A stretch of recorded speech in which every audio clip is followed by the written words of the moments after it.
سے پہلے اچھے کام کرو، موت سے پہلے اچھی باتیں کرو، موت سے پہلے انسانیت کی خدمت کرو، موت سے پہلے دین کی پابندی کرو، موت سے پہلے اللہ کی اطاعت کرو اور اس کے رسول کی فرما برداری کرو، تاکہ تم موت کے بعد کی زندگی میں جہنم سے بچتے ہوئے جنت میں داخل ہو جاؤ، اور جو جنت میں داخل ہو گیا وہ بہت بڑا کامیابی اس نے حاصل کر لی۔ گویا قرآن پاک کے اس سپارہ میں رب العالمین نے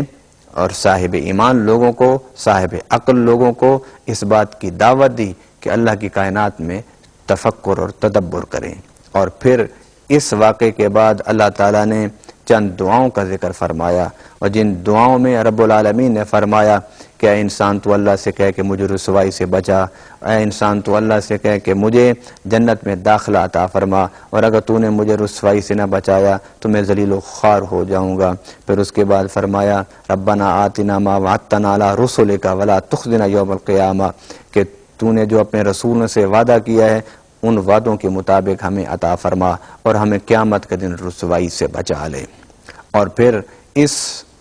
چوتھا پارہ میں اور سورت آل عمران کے آخری آیات میں اللہ رب العالمین نے اس حقیقت کو واضح فرمایا کہ کوئی مرد یا عورت جو بھی عمل کرے گا اس کا کوئی عمل ضائع نہیں ہوگا، ہر عمل ایک نتیجہ پیدا کرتا ہے، اگر اچھا عمل ہے تو اس کا اچھا نتیجہ ہے، اور اگر برا عمل ہے تو اس کا برا نتیجہ ہے۔ ناظرین کرام، اس سورت کے اختتام پر اللہ رب العالمین نے فرمایا یا ایھا الذین آمنوا اصبروا وصابروا ورابطوا، کہ اے ایمان والو صبر کرو۔ زندگی جب گزارتے ہو تو زندگی میں صرف آسائشیں نہیں ہوتی، مشکلات بھی ہوتی ہیں، جب مشکلات ہوں تو صبر کرو، جب آسائشیں ہوں تو اللہ کا شکر کرو۔ وصابروا، اور صبر میں حد سے بڑھ جاؤ، صبر میں حد سے گزر جاؤ، اور صابرو کا معنی یہ بھی ہے کہ ایک دوسرے کو بھی صبر کی تلقین کرو، ایک دوسرے کو بھی صبر کرنے کی تاکید کرو، کیونکہ زندگی جو ہے وہ ہر وقت نعمتوں کے ساتھ نہیں ہوتی، زندگی ہر وقت صحت کے ساتھ نہیں ہوتی، زندگی ہر وقت آسائشوں کے ساتھ نہیں ہوتی، بیماری بھی آ سکتی ہے، تکلیف بھی آ سکتی ہے، پریشانیاں بھی آ سکتی ہیں، اس لیے خود بھی صبر کرو اور دوسروں کو بھی صبر کی تلقین کرو، اور ورابطو، اور ایک دوسرے کے ساتھ جڑے رہو، ایک دوسرے کے ساتھ مربوط رہو۔ گویا اسلام اور قرآن انسان کو خلوت کی زندگی گزارنے کی تاکید نہیں کرتا، اسلام اور قرآن انسان کو رہبانیت کی طرف جانے کی اجازت نہیں دیتا، بلکہ اسلام اور قرآن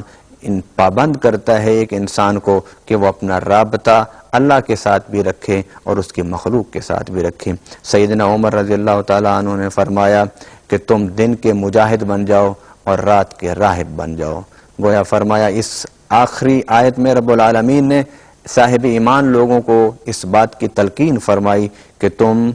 ایک دوسرے کے ساتھ جڑے رہو، ایک دوسرے کو صبر کی تلقین کرتے رہو اور خود بھی صبر کرو، اگر اس راستے پر رہو گے تو کامیاب ہو جاؤ گے، اور اگر اس راستے سے ہٹو گے تو ناکام ہو جاؤ گے۔ گویا صبر اور رابطہ اور ایک دوسرے کو صبر کی تلقین کرتے ہوئے زندگی گزارنے سے یہ دنیا بھی اچھی ہو جائے گی، اور صبر کے نتیجے میں اللہ تعالیٰ قیامت میں بھی بے شمار اجر عطا فرمائے گا۔ اب ہم شروع کرتے ہیں سورہ نساء،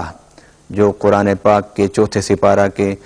چوتھے ربع سے شروع ہوتا ہے۔ اس میں اللہ تعالیٰ نے فرمایا یا ایھا الناس اتقوا ربکم الذی خلقکم، اے لوگو اللہ کا تقوی اختیار کرو، اللہ کی پہچان اختیار کرو، اللہ سے تعلق پیدا کرو، اس لیے کہ اس اللہ نے تمہیں پیدا فرمایا ہے ایک جان سے پیدا فرمایا، پھر اس سے ہی اس کی زوجہ کو پیدا فرمایا، یعنی حضرت آدم علیہ السلام سے تمہیں پیدا فرمایا، پھر حضرت آدم علیہ السلام کی تخلیق کے بعد ان سے حضرت حوا کو پیدا فرمایا، پھر حضرت آدم و حوا سے انسانوں کو پوری روح زمین پر پھیلا دیا، فرمایا کہ اللہ کا تقوی اختیار کرو،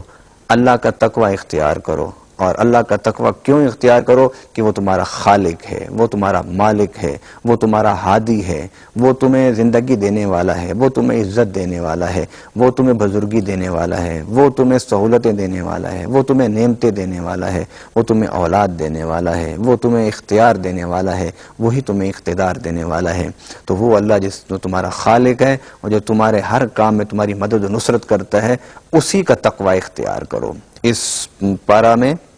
رب العالمین نے اس بات کی خصوصی تاکید فرمائی کہ یتیموں کے مالوں کو باطل طریقے سے نہ کھاؤ، یتیموں کا جو مال ہے اس کو ہڑپ کرنے کی کوشش نہ کرو، ان کے جو مال ہیں ان کی محافظت کرو، اگر وہ تجارت میں تم نے ان کو لگایا ہوا ہے تو ان کو صحیح دیانتداری کے ساتھ ان کا حساب رکھو، اور اگر تم یتیموں کے مالوں کو ظلماً کھاؤ گے تو ظلماً کھانے کے نتیجہ یہ ہے کہ یوں سمجھ لو کہ تم اپنے پیٹ میں آگ جہنم کی بھر رہے ہو۔ گویا یتیموں کے مال کو ظلماً کھانے سے اسلام نے اس آیت میں بڑی تاکید سے روکا ہے۔ اور اس سورۃ نساء میں اس کے پہلے رکوع میں اللہ تعالیٰ نے فرمایا وَآتُوا النِّسَاءَ صَدُقَاتِهِنَّ نِحْلَةً، کہ تم عورتوں کو ان کا جو مہر ہے وہ دیا کرو، نحلہ عطیے کے طور پر، تحفے کے طور پر۔ ہمارے ہاں یہ رواج ہے کہ ہم لوگ مہر لکھ تو دیتے ہیں، اور لکھتے وقت لکھنے اور لکھانے والے دونوں کے ذہن میں یہ ہوتا ہے کہ لکھنا ہی ہے، دینا نہیں ہے۔ اسلام اس سوچ، اس نظریے کو، ان ارادوں کو پسند نہیں فرماتا، بلکہ فرمایا وَآتُوا النِّسَاءَ صَدُقَاتِهِنَّ نِحْلَةً، کہ یہ عورت کا جو مہر ہوتا ہے اس کو لکھنا نہیں ہوتا بلکہ دینا ہوتا ہے۔ اور بلا کسی وجہ کے مرد کو یہ کوشش بھی نہیں کرنی چاہیے کہ وہ اپنے مہر کو عورت سے معاف کرا لے، بلکہ یہ عورت کے لیے ہدیہ اور تحفہ ہوتا ہے شادی کا، اس کو مرد کو دینا ہی چاہیے، اور لکھنے سے پہلے، لکھانے سے پہلے اپنی طاقت اور ہمت کو پیش نظر رکھ کر ہی لکھانا چاہیے تاکہ وہ اسے ادا کر سکے۔ اور اگر مرد ادا نہیں کرتا اور اسے معاف بھی نہیں کراتا تو یہ اس کے اوپر قرض ہوگا جو اس سے ہر حال میں اس دنیا میں یا آخرت میں عورت کو ادا کرنا ہوگا۔ ناظرین کرام، سورہ نساء کے دوسرے رکوع میں رب العالمین نے وراثت کی تقسیم کی تفصیل فرمائی ہے، اور اس وراثت کی احکامات کی تفاصیل میں رب العالمین نے مرد کی طرح عورت کو بھی وارث بنایا ہے۔ اسلام سے پہلے عورت کو وارث نہیں سمجھا جاتا تھا، اسلام نے عورت کو اس کی حقوق دیتے ہوئے اسے وارث مرد کے برابر بنایا۔ اور پھر اس میں اگر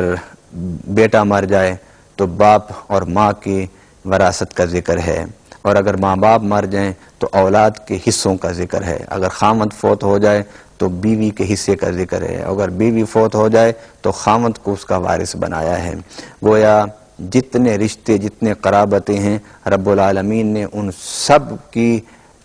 حصوں کو وراثت